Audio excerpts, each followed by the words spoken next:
Welcome, gentlemen. What a privilege it is to be in conversation with two of the most influential minds in manufacturing history. Let's dive right in. If you had to name the single most important invention in industrial manufacturing, what would it be? Well, Mikko, I suppose I have to say the moving assembly line. Before it, cars were built by hand. Slow, expensive, and inconsistent. In 1913, we took a simple idea from meat packing and turned it into a revolution. Suddenly, production time dropped from hours to minutes. More importantly, it wasn't just about making cars.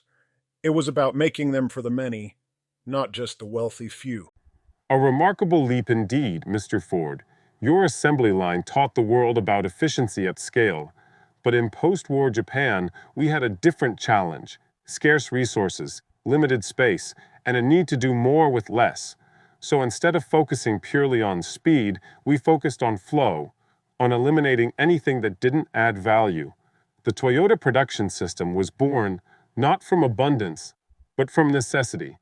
It taught us that manufacturing could be not just fast, but also flexible, precise, and continuously improving. Beautifully said, and from where I stand today, I'd argue the most important invention is flexibility itself, made possible by digitalization, automation, and smart manufacturing. Customers today expect products tailored to them, yet delivered with industrial speed. It's like both of your legacies are converging in this new era of mass customization. You know, I once said people could have any color car they wanted as long as it was black.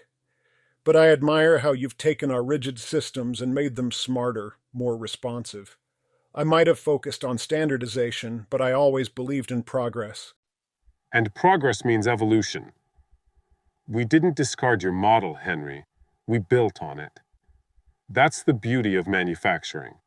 It adapts, it learns, and it carries forward the best ideas from every era. Exactly. The beauty is that there's no single right model. Innovation builds upon innovation. What matters is the ability to adapt to people, to technology, to the world around us. Then we agree. The most important invention might just be the spirit of continuous improvement itself. And the courage to rethink everything again and again. Thank you, gentlemen. It's been an honor to have you with us today.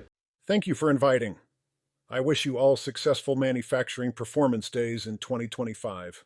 Yes, indeed. And keep in mind, courage to rethink everything. But now it's your turn. Which invention do you think changed manufacturing the most?